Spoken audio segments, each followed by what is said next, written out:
why is it so incredibly hard to just do the work? Oh, man. Seriously, you know the drill. Monday rolls around, you set 3 huge goals, you have the best intentions, and then suddenly it's Thursday. You've hit the snooze button 4 times. Yep. You haven't opened that project file, and you are deep in a rabbit hole of like old high school acquaintances' social media posts. I know that feeling. Every time that moment comes, the moment you need to execute, we just freeze up. We feel this crushing wave of, I don't know, psychological friction, and we end up labeling ourselves as fundamentally, inherently lazy. Why do we do that? Why do we sabotage ourselves when we know better? That feeling of guilt and moral failure, that is the universal pain point, and it's why so many of us quit our resolutions by, what, February? If that. If that, exactly. But we took a deep dive into James Clear's Atomic Habits, and he delivers this massive psychological intervention right at the beginning. He tells you to wake up and understand this. You are not lazy. You do not lack discipline. You don't lack motivation. The problem, as he states so clearly, is that your system is broken. I appreciate that mental shift immediately because it takes the blame away from our character and puts it squarely on the engineering of our lives. Yes. When we fail, we immediately personalize it. I'm a failure or I'm weak. But Clear argues that the structure around us is the real culprit. Exactly. He asserts that you do not rise to the level of your goals.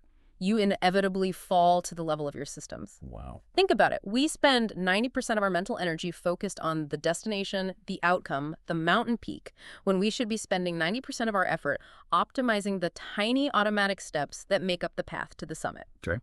Our entire mission in this deep dive is to unpack the mechanics of this framework, the tiny incremental changes, the atomic habits that compound into remarkable results and act as tactical weapons against procrastination and that debilitating feeling of being stuck. So we're here to fix the system, not the person. We are here to fix the system. Okay, let's unpack this core insight because it starts with a principle that sounds almost too simple to be true. The mathematics of marginal gains. Right. To understand how a system works, we first need to define its smallest unit. An atomic habit isn't just a small habit. It is the single, irreducible unit of a larger system. The building block. The absolute building block. And this entire philosophy hinges on the concept of marginal gains, otherwise known as the 1% rule. And the 1% rule is where the seemingly shocking math comes in, forcing us to rethink how achievement actually happens. It really is shocking. The classic illustration is the incredible turnaround of British cycling, starting around 2003, when they brought in Dave Brailsford as the new performance director. And they were a joke. A total joke. For nearly 100 years, they had suffered through just complete mediocrity. They'd only won 1 Olympic gold medal in road cycling in 110 years. It was actually worse than mediocrity. They were a liability. There's that famous anecdote that one major European bike manufacturer refused to sell them equipment. No way. Yeah, because they genuinely feared that if the Brits used their gear, it would hurt sales out of association. That's how low the expectations were. So Brailsford's challenge was enormous. Huge. But his strategy was almost ridiculously humble. The aggregation of marginal gains. That's the key phrase right there. He wasn't looking for a major innovation or, one magical training regimen. He decided that if they could identify everything that goes into riding a bike, literally everything, and improve it by just 1%. Just 1%. The cumulative effect would be world-changing. And this wasn't just about tweaking the engine, the obvious stuff. They went to extraordinary lengths. Okay, like what? Well, of course, they handled the expected areas. They redesigned the bike seats to be more ergonomic, used biofeedback sensors, improved the tire compound for better grip. But the true genius was applying the 1% rule to completely tangential areas. I love how granular they got with this. Incredible. They tested which specific type of massage gel recovered muscles fastest. They hired a surgeon to teach the riders the optimal way to wash their hands to reduce the risk of common colds. Right, so they didn't miss training days. They even determined the perfect type of pillow and mattress for each individual athlete to optimize sleep quality. Pillows. That's a key factor in recovery, but who thinks of that? They even painted the inside of the team truck white. Why? So they could easily spot any speck of dust that might interfere with the finely tuned mechanics of the bikes. Wow. Individually, these changes, a clean truck, better pillows, a different soap, they seem utterly trivial, right? Completely. But when you aggregate dozens, even hundreds of these minor improvements, the results become exponential. Okay, so that brings us to the shocking quantification of the impact. If a listener applies this 1% rule to their own habits, getting just 1% better every day, what's the actual result after 1 year? Okay, get this. Clear calls habits the compound interest of self-improvement. It's a mathematical certainty. If you improve by 1% daily, you end up nearly 37 times better after 365 days. Wait, not 3.7 times? 37 times. 37. 1.01 to the power of 365 is 37.78. Think about that scale. We aren't talking about linear growth. We're talking about a slow, deliberate curve that suddenly just rockets upward. But this compounding is the double-edged sword, right? Because if we slip by just 1% every day, we effectively undo all our progress. Exactly. If you get 1% worse every day, you are almost at zero. You end up at only 0.03 of where you started. Oh, that's terrifying. It is. This is the negative compounding of microfailures, the 5 minutes of procrastination every hour, the small negative thought patterns, the tiny missed exercise sessions. It's the slow, unseen rot of consistency that completely undermines long-term success. And this has to be the primary reason people feel lazy and quit. They make these small atomic changes. They meditate for 5 minutes, they write 1 page, but the results don't seem to materialize quickly enough. They don't see it. So they dismiss the small change because there is no immediate visible difference in their bank account or their waistline. That is a crucial psychological failure point, the plateau of latent potential. Okay. It's the period in the early and often middle stages of change where you are putting in the work, but progress is delayed and seems utterly ineffective. This is where most people get discouraged, look at the lack of immediate results, and conclude, this doesn't work, I must be lazy or incapable. That frustration is completely normal then. We need to recognize it as a feature of exponential change, not a bug. It's a feature. If I've been running for 2 weeks and I look in the mirror and still see the same me, it's incredibly tempting to quit. But you're arguing that I'm making progress, it's just not visible yet. Precisely. Let's revisit the ice cube analogy. It captures the essence of the plateau. Okay. Imagine an ice cube in a room slowly warming from 25 degrees to 31 degrees Fahrenheit. You are applying consistent energy, but nothing changes. It's still a solid cube. Right, still an ice cube. But then the temperature shifts just 1 degree to 32 degrees, and suddenly the cube melts. That singular degree shift, which felt no different from the shift from 25 to 26, unlocked a massive, undeniable change. So we quit right before the clock hits 32 degrees. We stop hammering the rock on the 100th blow because we assume the effort is wasted. That's the insight. Breakthrough moments are rarely due to a single sudden burst of effort. They are the result of many previous, seemingly ineffective actions building up potential energy. Think of the stonecutter's adage. The rock splitting on the 101st blow wasn't caused by the final hammer strike alone.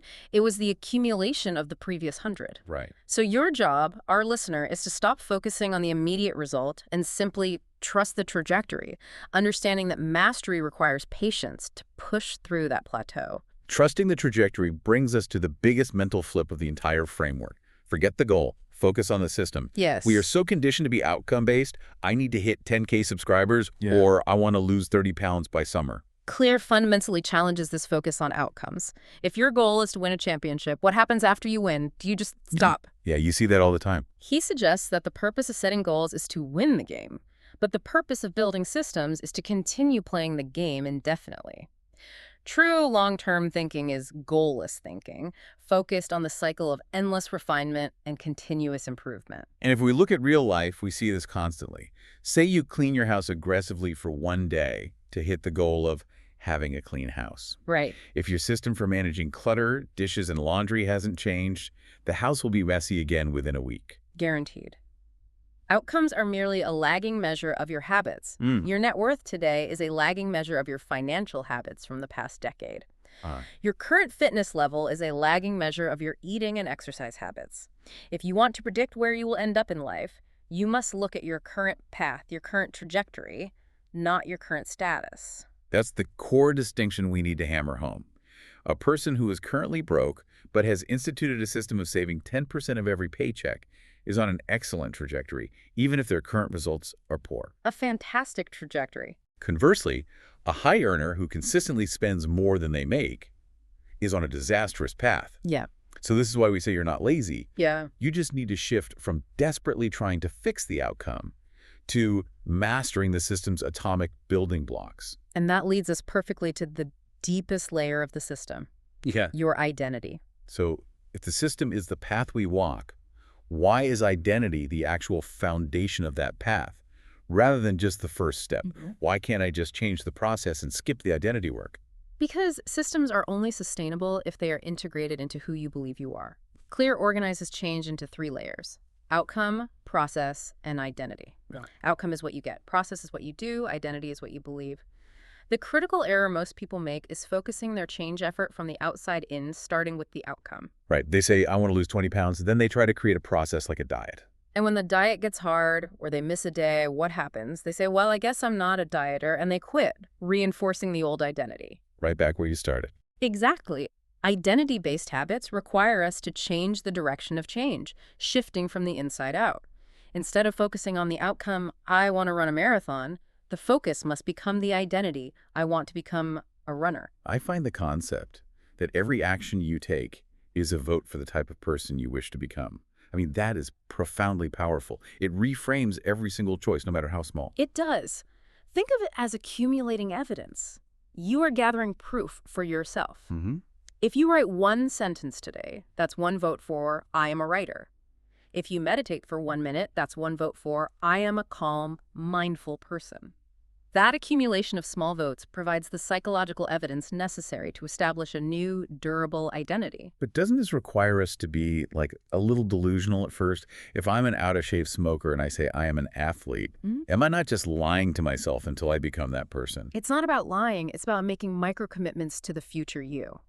The goal isn't to be the athlete immediately, but to prove you are the type of person who values health and movement. Nice. That identity shift is what makes the behavior permanent, because the behavior is now serving something deeper than an external goal. Cleary offers that excellent anecdote about the entrepreneur Brian Clark, who had chewed his fingernails for years. He managed to stop the physical behavior through sheer willpower.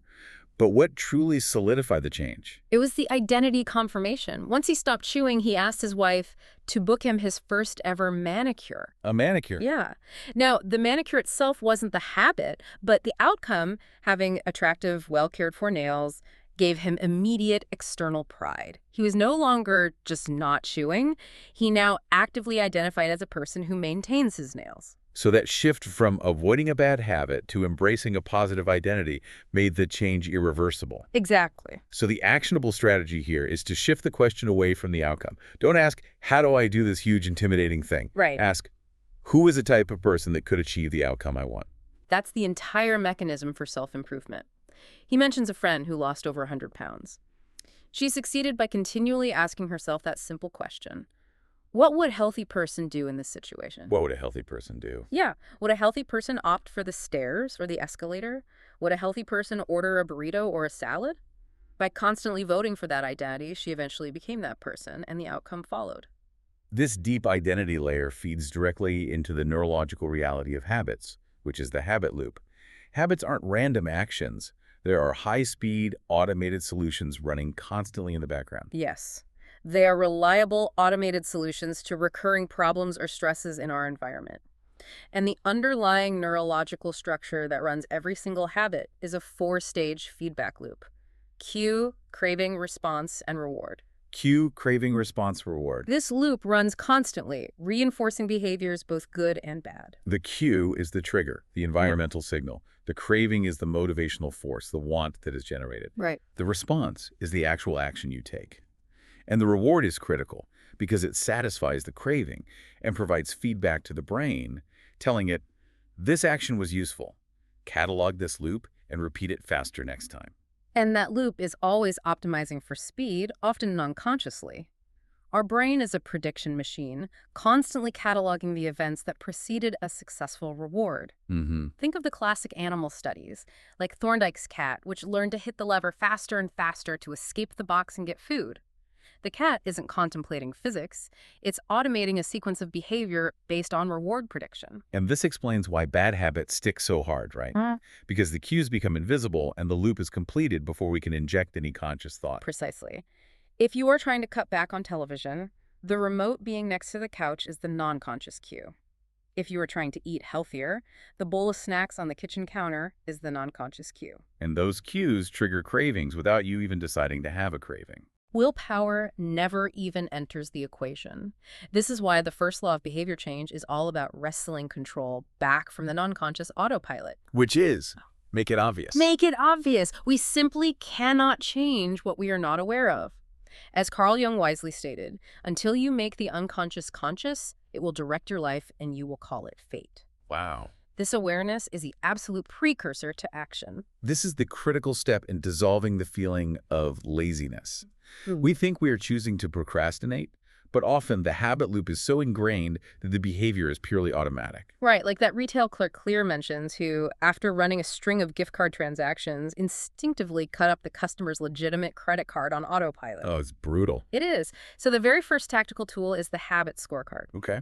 This is a simple but powerful awareness exercise. For one day, meticulously write down every single daily habit you perform, from checking your phone to making coffee to sending an email, then mark them. A plus for good habits, a minus for bad habits, or an equal sign for neutral habits. The trick here is the mindset, right? You aren't judging your character. You are simply cataloging the cues and responses currently running your life. It's just data. It's observational science applied to your own behavior. It's crucial that the stance remains observational, not judgmental. The goal is clarity. Once you see the cues, you can manipulate them. And if the scorecard isn't enough, we can leverage a fascinating technique that raises unconscious actions to a conscious level: pointing and calling. This comes from the hyper-efficient Japanese railway system, which I find incredible. It's amazing. The operators literally point at objects and verbalize their actions, saying things out loud like, "Signal is green," or pointing at the timetable and stating, "Departure time is 9:45 a.m." This simple physical act of pointing and verbalizing, combined with hearing the words, forces awareness from the non-conscious autopilot into the conscious cognitive part of the brain. And it dramatically reduces errors. Across the board. Clear suggests we adapt this for our bad habits. So if I find my hand drifting toward my phone during a work session, I don't just grab it. I point at it and say out loud, "I'm about to check social media, but doing so will waste 20 minutes and distract me from my primary goal of writing this script." Exactly. That verbal interruption breaks the automatic loop. It's the jolt that wakes the conscious mind up.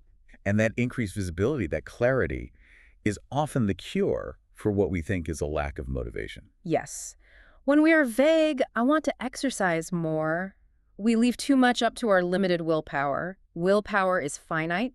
Clarity is infinite. This is where we bring in the technical solution, the implementation intention. We need to pair a habit with a specific time and location to remove the need for on-the-spot decision-making. Because that's where motivation fails. The intention must be crystal clear. The formula is rigid. I will behavior at time and location. This structure preloads the action and bypasses the procrastination that starts with "when should I do this" and "where should I go?" And the data supporting this is overwhelming. You mentioned the exercise study, where the control group, tasked with exercising, had a weekly compliance rate of only about 35 to 38%. But the group that used this specific formulated sentence, the implementation intention, saw their compliance rate jump to an astonishing 91%. 91%. They weren't more motivated, they were just more intentional and precise. You don't wait for inspiration, you just follow the predetermined plan. And if we want to add multiple tiny habits, we can extend this concept using habit stacking.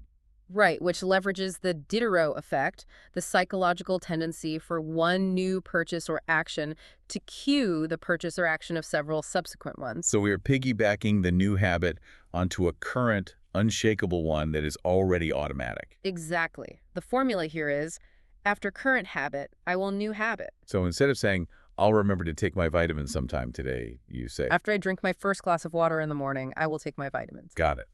The current habit becomes the cue. Other strong examples. After I serve myself dinner, I will put vegetables on my plate first. Or, after I finish watching the evening news, I will stretch for 60 seconds. The existing habit becomes the undeniable anchor for the new atomic habit. This entire section just reinforces the idea that motivation is overrated. The environment is paramount. Absolutely. If we are struggling with laziness, we need to audit and redesign our surroundings ruthlessly. That's the absolute truth. People who we often perceive as having immense self-control aren't inherently better people or born with more grit.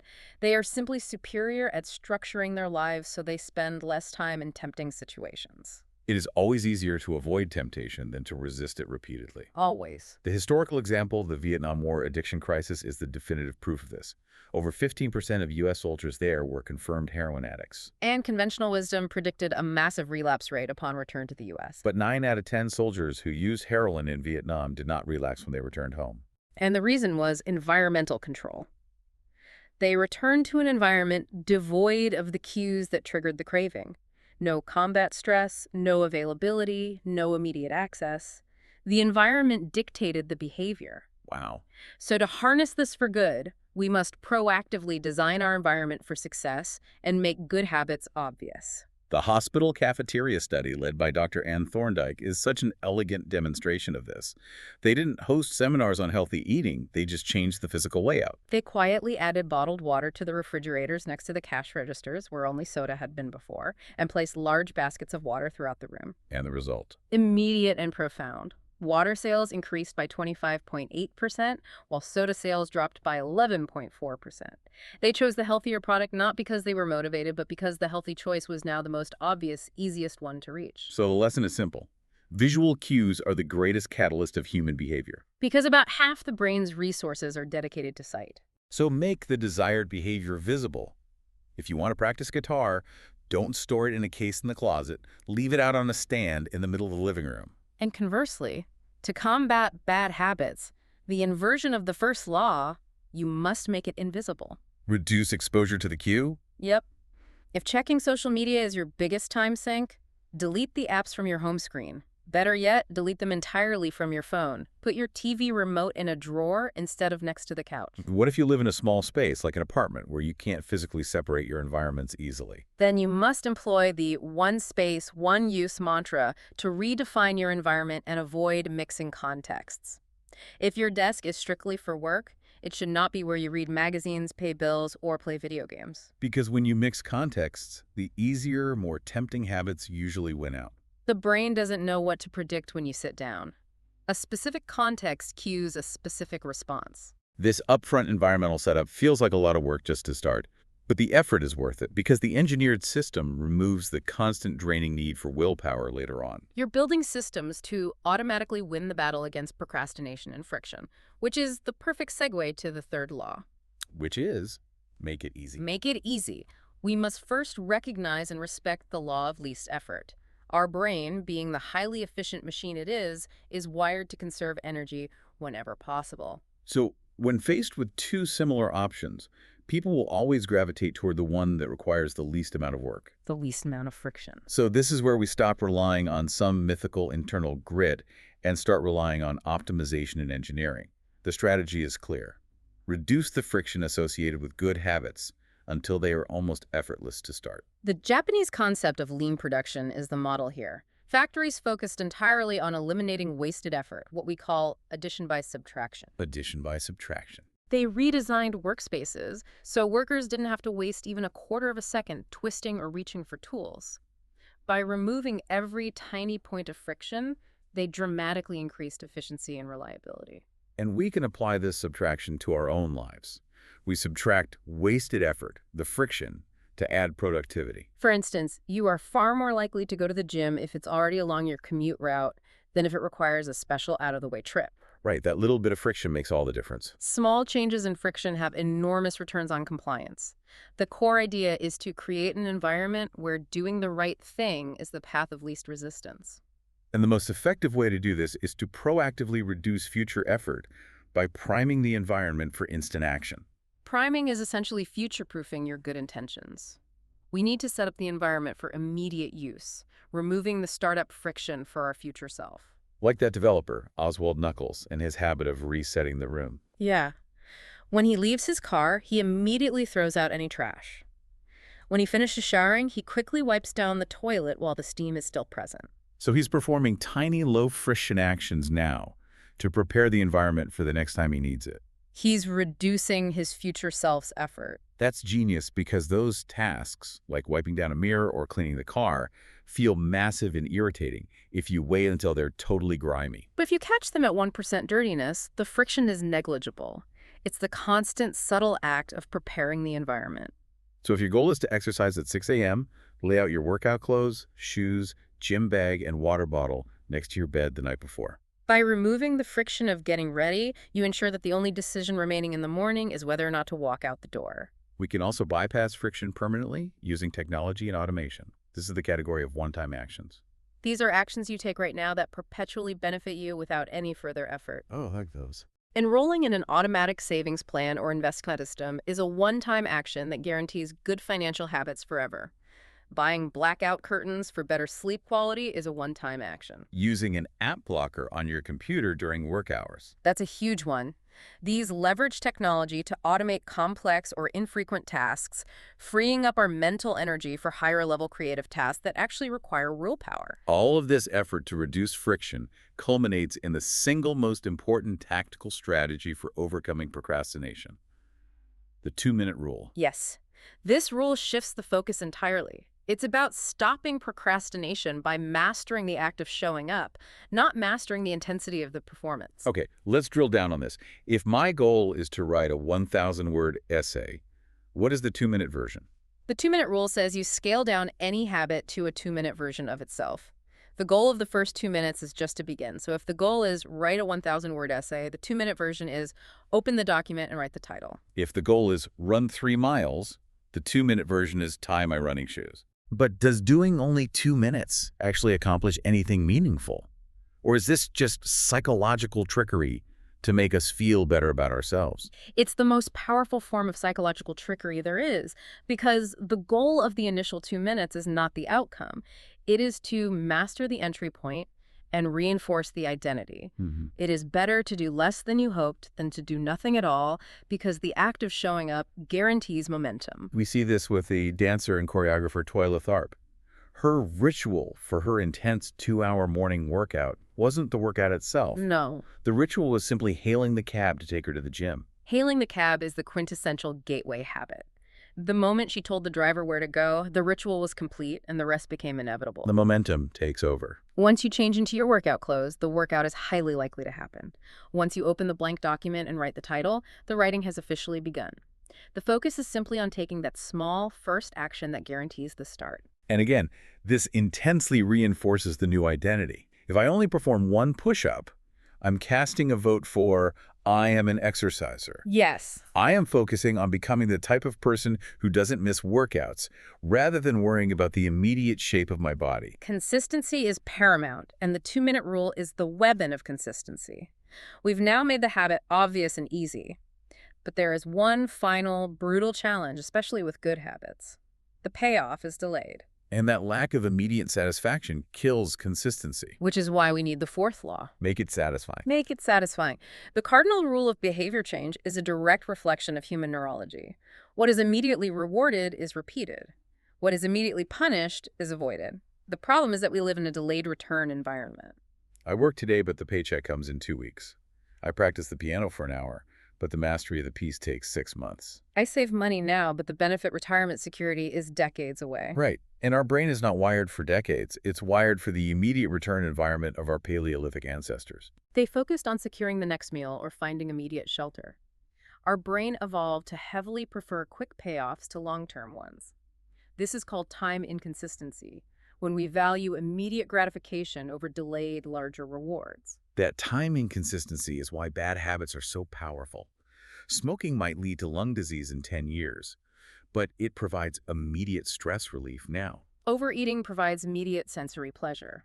The immediate reward always wins out over the delayed consequence. Therefore, if the payoff for good habits is delayed, we have to engineer an artificial immediate reward to bridge the gap and get the habit to stick. We have to make the process satisfying in the short term. This is exactly what consumer product companies figured out decades ago. Look at chewing gum. Wrigley didn't invent gum, but they revolutionized it by adding strong flavors like spearmint and juicy fruit. The tasty flavor and the feeling of a fresh mouth provided immediate reinforcement and satisfaction. That sensation, that clean, fresh feeling, is the immediate reward that signals to the brain, this feels good, do this again. Even though the flavor itself didn't change the long-term effectiveness of the gum. Not at all. Similarly, toothpaste manufacturers added mint flavors to create that satisfying, tingly, clean mouthfeel. It's the tangible sensory satisfaction that signals success. This is why tracking your habit and visualizing your progress is so crucial. The sight of progress is the most effective form of short-term motivation we have. We can turn the process into a game using the paperclip strategy. Famously employed by stockbroker Trent Deersmid, he started each day with 120 paper clips in one jar. And every time he completed a sales call, he moved one clip to an empty jar on the other side of his desk. He wasn't tracking his revenue, he was tracking his compliance. He was leveraging immediate visual satisfaction. He made the daily goal of 120 calls a tangible physical movement. And within 18 months, Deersmid was bringing in $5 million to the firm, not because of some complex trading strategy, but because he was maniacally focused on the atomic habit of the sales call and reinforcing it with immediate, visible feedback.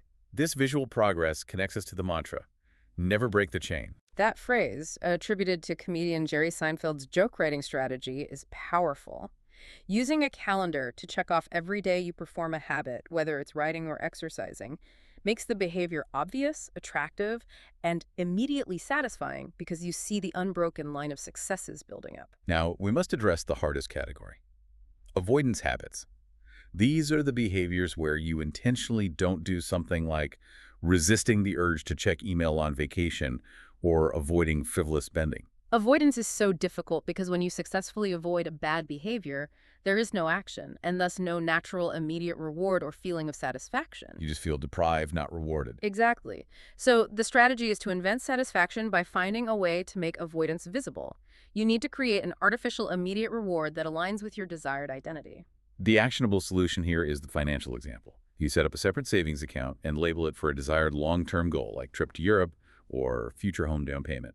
And every time you successfully skip a bad habit or temptation, you transfer the money you saved into that labeled account. Skipped your expensive morning latte. Transfer $5. Resisted buying that unnecessary gadget. Transfer $50. That's incredibly effective because you're no longer feeling deprived because you skipped the latte. Instead, you feel immediate satisfaction watching the trip to Europe fund grow. The money you saved becomes an immediate positive reward that reinforces the long-term goal. The only important caveat here is ensuring the short-term reward reinforces rather than conflicts with your desired identity. Oh, good point. If your reward for writing a chapter is to binge watch a season of television, you are essentially rewarding procrastination. If your reward for working out is eating a huge bowl of ice cream, those votes cancel each other out. So the reward must always align with the identity.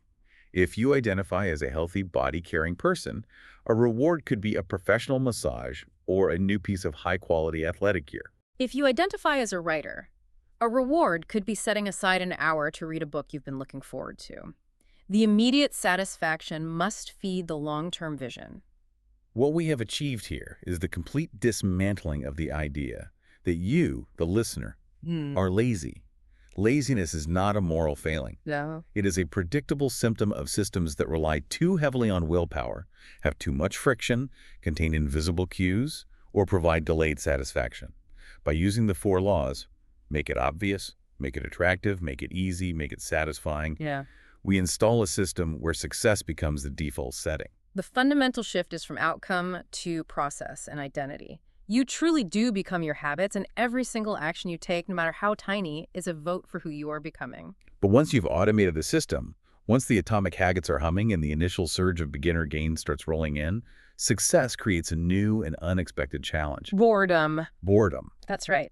The greatest threat to long-term sustained success is not failure, because successful people know how to rebound quickly, but the grinding monotony of routine. Once the initial novelty and exciting visible gains fade, the process of mastering the system becomes routine and expected. This is where most people quit, even professionals. This is a deep psychological hurdle. The difference between amateurs and professionals is that professionals stick to the schedule even when the work isn't exciting, when they feel uninspired, or when the habit is simply boring. So how do we defeat boredom? Yeah, how? The solution lies in the Goldilocks Rule, keeping yourself in the optimal zone of difficulty. The human brain experiences peak motivation, a state we call flow, when working on tasks that are right on the edge of their current abilities. Not too hard, not too easy. The task can't be too hard, which leads to anxiety, or too easy, which leads to boredom. The ideal sweet spot is where the task is roughly 4% beyond your current ability. Just enough to be challenging, but not so much that it feels impossible. This is why the deliberate, consistent effort works. Consider the development of legendary comedian Steve Martin. He didn't become a sensation overnight. Not at all. He spent nearly 18 years refining his stand-up routine, gradually extending his act by maybe a minute or two each year. That provided just enough small victories to keep him motivated, and just enough mistakes, just enough challenge to keep him working hard and prevent boredom from setting in. Mastery demands that you fall in love with the boredom of daily training, of performing the same steps over and over, continually seeking that 4% edge even when the work feels dull. That's the grind that separates the merely talented from the truly masterful. Wow. So here is the final provocative thought for you, the learner, that builds on everything we've discussed regarding identity and effort. We often talk about genes and talent. Genes might clarify what you should focus your hard work on. Perhaps you have a natural aptitude for math or music, but they absolutely do not eliminate the need for hard work itself. Before you explain away someone else's enormous success as mere luck or genetics, consider if you have put in the same consistent patient reps. You don't have time to try every single path in life, but you do have time to explore what you enjoy and then specialize ruthlessly, trusting the trajectory of marginal gains. So what single, tiny, 2-minute action can you take today to cast a vote for the person you want to become? Stop focusing on the outcome you want and start reinforcing the identity you need.